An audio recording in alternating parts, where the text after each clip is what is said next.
Hi, to what do I owe the pleasure? Though I'm afraid that if you're looking for our little Chi-Chi, she's out gathering herbs. And if it isn't Miss Yanfei as well, now that's an even rarer honor. What business brings you here, might I inquire? Some charlatans peddling ineffectual medicines again, no doubt? No. I'm here this time to ask if you're familiar with Smaragdus Jadeite. Smaragdus Jadeite? Why, yes, there is some information about it included in the 6th commentary on the 7 Mountain Treatises.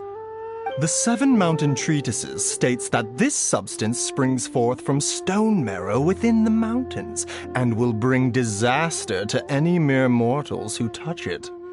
It is abundant in elemental energy, so if someone without a vision is in contact with it for a prolonged period, best case scenario, they fall ill. Worst case scenario, they'll suffer great changes in personality, and their illness will only ever get worse.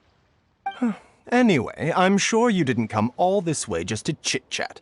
Knowing you, Yanfei, and given the specific nature of your question, I suppose that you're about to ask me to write an official affidavit attesting to the pharmaceutical peculiarities of Smaragdus Jadeite? That is indeed the case. If you would be so kind, Dr. Baiju. No trouble at all. It's just a single document. Won't take me a moment. I would mention, though, that you are not the only one who's developed a curiosity for Smaragdus Jadeite recently. A Snezhnayan merchant came to ask me about it not long ago.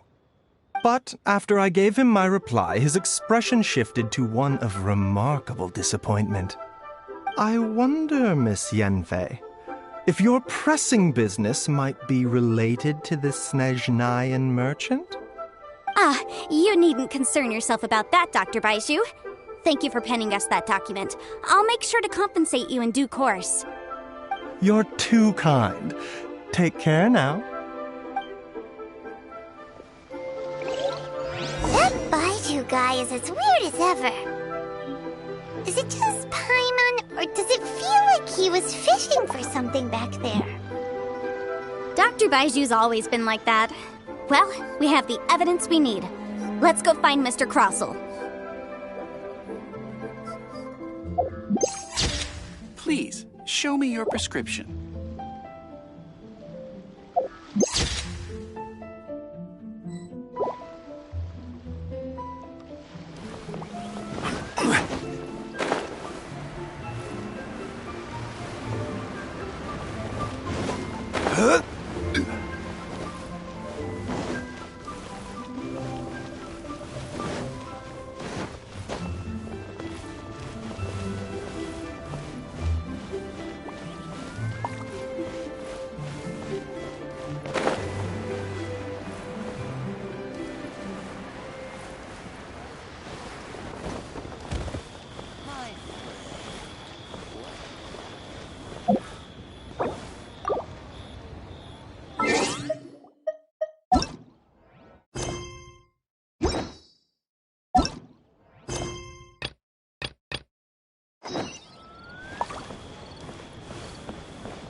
Miss Yanfei, have you finished your investigation? I trust you will now be in a position to assess the compensation due. Yes, my investigation is indeed concluded. I can now provide a final figure for the amount payable. Wonderful. Well then, please, could you do the honors, Miss Yanfei? Of course. According to the stipulations of the contract, Mr. Crossell, you must pay Mr. Chow 10 times the original transaction price in Mora. Sure. Wait, what? Me pay her? Surely there's been some kind of mistake, Miss Yanfei. Not at all. According to my investigations and the material evidence that we've gathered, the substance claimed to be Smaragdus Jadeite that was inlaid within the Smaragdus Jadeite twin phoenix pins that you rented out to Mr. Chow was, in fact, Smaragdus Nephrite. Now, the contract states very clearly that 10 times the price shall be paid should the article not be genuine. Accordingly, you are liable for this sum, which is payable to Mr. Chow in Mora. Material evidence? What material evidence? Why, Miss Yanfei, you cannot frame me like this. I spent a huge sum to obtain that Smaragdus Jadeite, and yet you claim that the ore inlaid on the hairpins is somehow fake? I demand to see your evidence. Indeed. Only a testimony from an expert witness involved in the processing of the ore can serve as an authoritative assessment of whether it is genuine. Traveler, please produce the evidence in question.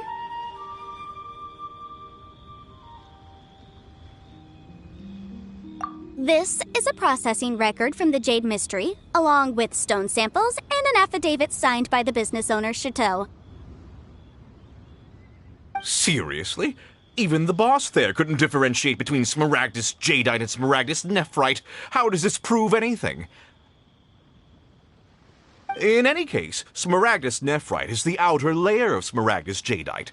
So I had him cut away the nephrite, he returned the valuable jadeite core to me, and some nephrite samples remain in the store. What am I missing exactly? That's an unsubstantiated belief. Well, your claim that my ore is fake is just as unsubstantiated. And we are here to talk about evidence, aren't we? Ugh. Looks like our first piece of evidence didn't convince him at all. Seems like he came prepared. What should we do next? Hard evidence, something legally binding. We have just the thing. Show him, Traveler.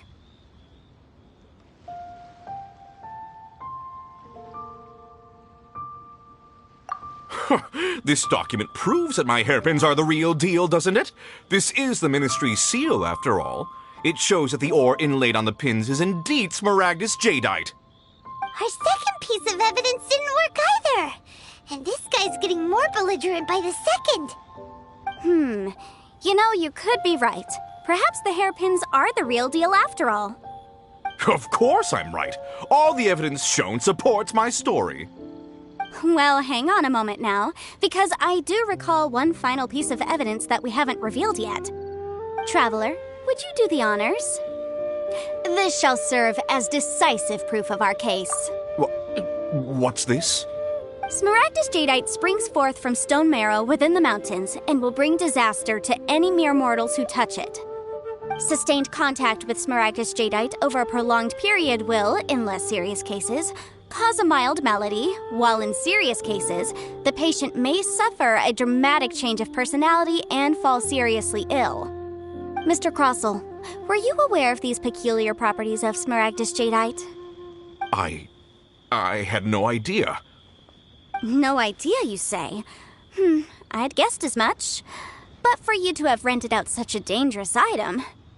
I'm afraid that this falls outside the scope of my work, but within that of the Ministry of Civil Affairs. However, I'm sure that the Ministry will be relatively lenient considering that, as you say, you were ignorant of the danger you posed. Don't worry, Mr. Crossell. I will make sure that all the evidence presented here will be handed over to the Ministry. I trust that you'll give them your full cooperation in their investigations. What? Wait! I knew. Oh, so you knew? Oh, dear Mr. Crossell. But if you knew of Smaragdus Jadeite's dangerous properties beforehand, why would you... Huh? No,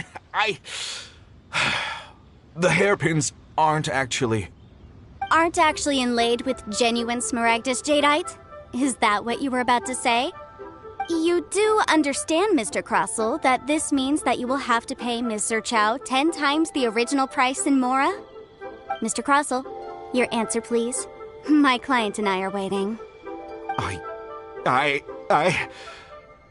Yanfei's seriously intimidating right now. It's like she's a different person. I admit it.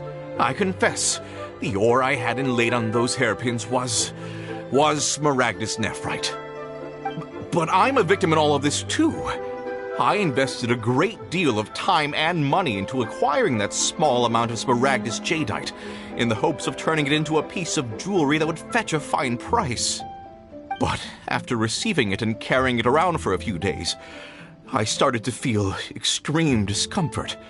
I couldn't sleep a wink or eat a single bite. I was in a constant state of agitation, too. I went to Boo Boo Pharmacy to get myself checked out. only to discover that this sort of stone cannot be worn as jewelry. But how could I let all that money go to waste?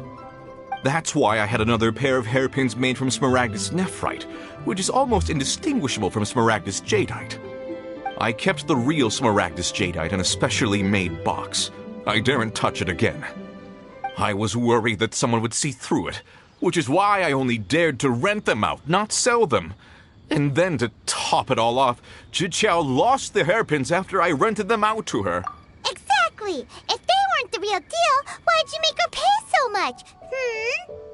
I didn't want to either, but when I purchased that Smaragdus jadeite, some of my business partners found out. I knew they'd be watching closely to see how much I could make off it. If word got out that I sold a pair of fake hairpins, then my days in this line of business would be over. All right, let's cut the appeals phase right there. I failed to see what bearing any of this has on your transaction with my client. According to the contract, you must pay Mr. Chow 10 times the original price in Mora, and that is final. 10 times? Croso looks like he could faint any second. As for me, according to my contract with Mr. Chow, 20% of that sum will go to me. 20%? That's as much as I spent on that Smaragdus jadeite. There's no need. It's fine. You don't have to pay me that much, Mora. Even if the Smaragdus jadeite on those hairpins was fake, I still bear responsibility for losing them. Legally or not, I think I owe some compensation for that. Ms. Jichao, you... However, Mr. Crossell, since you have no use for that chunk of Smaragdus jadeite, why don't you give it to me instead? I'll consider us even. What? But all right, then. This cursed rock's brought me enough grief as it is. Miss Yunfei, I'll turn this Smaragdus jadeite over to you. I trust that it will suffice as remuneration? Well, that's not quite how the rules say this should go. But whatever, it'll do. Thanks so much for your help this time, Miss Yunfei. When you have the time, I'll be sure to visit and express my thanks more appropriately. Oh, come on. No need to stand on ceremony. Now, if I may confirm this again, Mr. Chow, have you and Mr. Crossell come to an understanding? Well, yes, I believe we have. Well then, that's good. Mr. Crossell, it seems that my client has no further claims against you. Is that so? That's good. That's good. Actually, Mr. Crossell, I'd like to talk business for a second, if I may. I could see from the hairpins you produce that you're very skilled in jewelry design. My family, on the other hand, works in the ore business, and we have a fair stock of fine ores. If we could join forces, your jewelry designs and our choice ores, I think we could do some fine business between us. Let me think for a moment.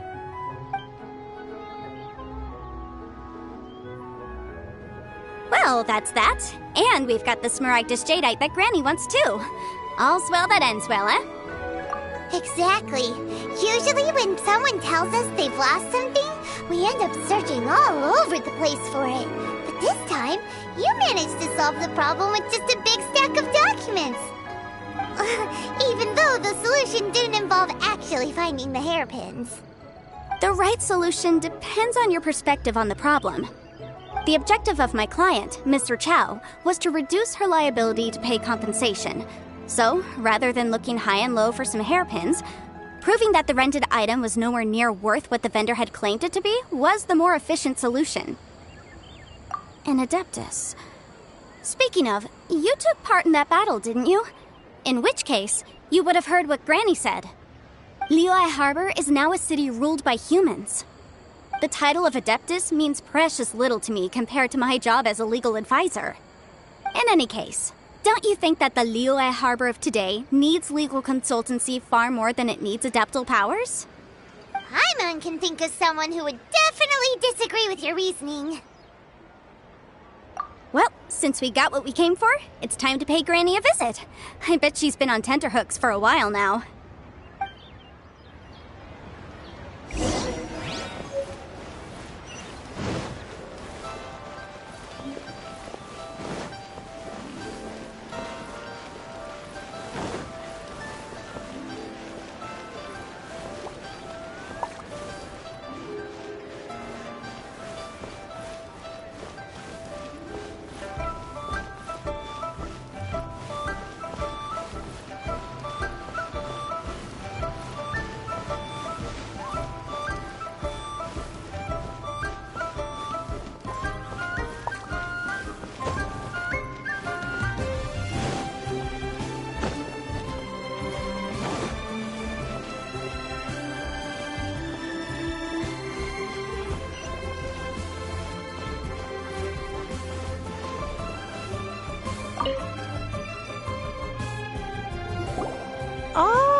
returned.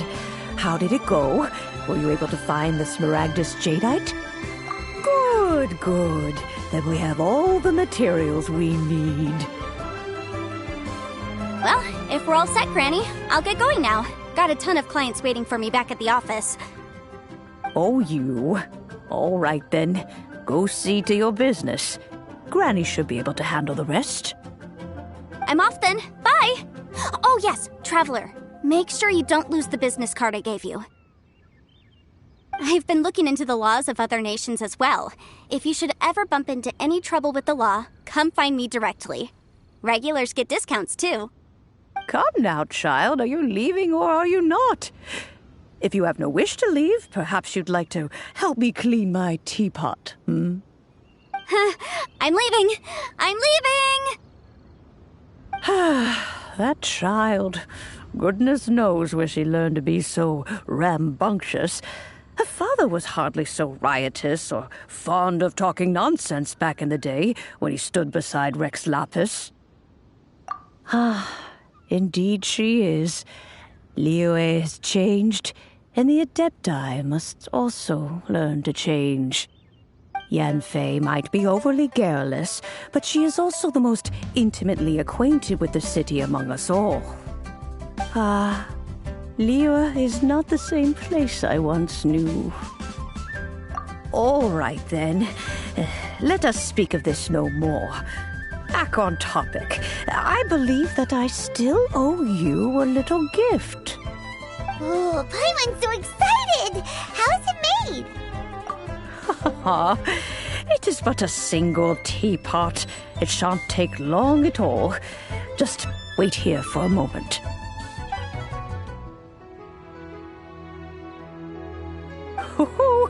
There we go. This Serenity Pot is all yours now. Hold it firmly. If you were to drop it, oh goodness, who knows what might happen. Take these blueprints with you as well. You'll need them if you wish to make your teapot a little more lively inside. Wait a minute, Granny! How exactly are we supposed to use this teapot? Oh, you needn't worry about that. I've already arranged for a certain little helper to await you within this teapot. She will explain everything you need to know about it.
Every journey has its final bit.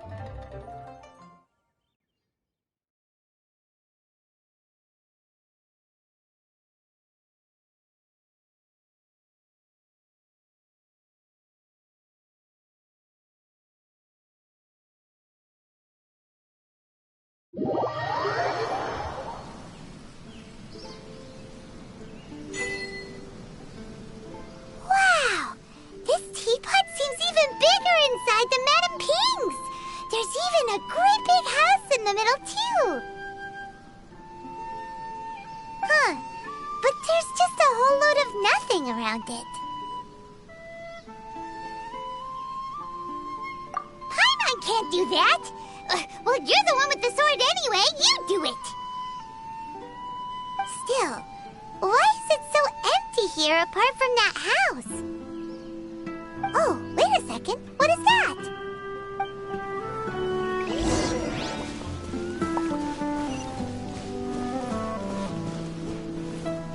Wow, it's seems that we have a visitor. It's a huge finch! Excuse me, I am not a finch. I am a teapot spirit, and you may call me... hang on a moment. What am I supposed to be called again? Oh, call me. I suppose you may call me Tubby. So you're the little helper Madam Ping mentioned? Madam Ping? Oh, you must mean Ping. Yes, she did summon me here. She told me much about you. You may leave all matters regarding the upkeep of this realm to me. Your journey may be far from over, but at least this way you will not want for a comfortable place to sleep each night. Though it is the Adepti who create realms such as this, they generally do not have the time of day to attend to the banal matter of their maintenance. Thus, we teapot spirits were created to help guard their realms and manage their affairs. You may consider me a butler, if you will. Now, allow me to explain this realm to you. Have you any blueprints on you? Specifically, blueprints with beautiful rooms, chairs, and the like. As long as you have a blueprint, you can refashion this realm however you please. Blueprints? Oh, that's right! Granny handed us some when she gave us the teapot, didn't she? Let's take them out and have a look.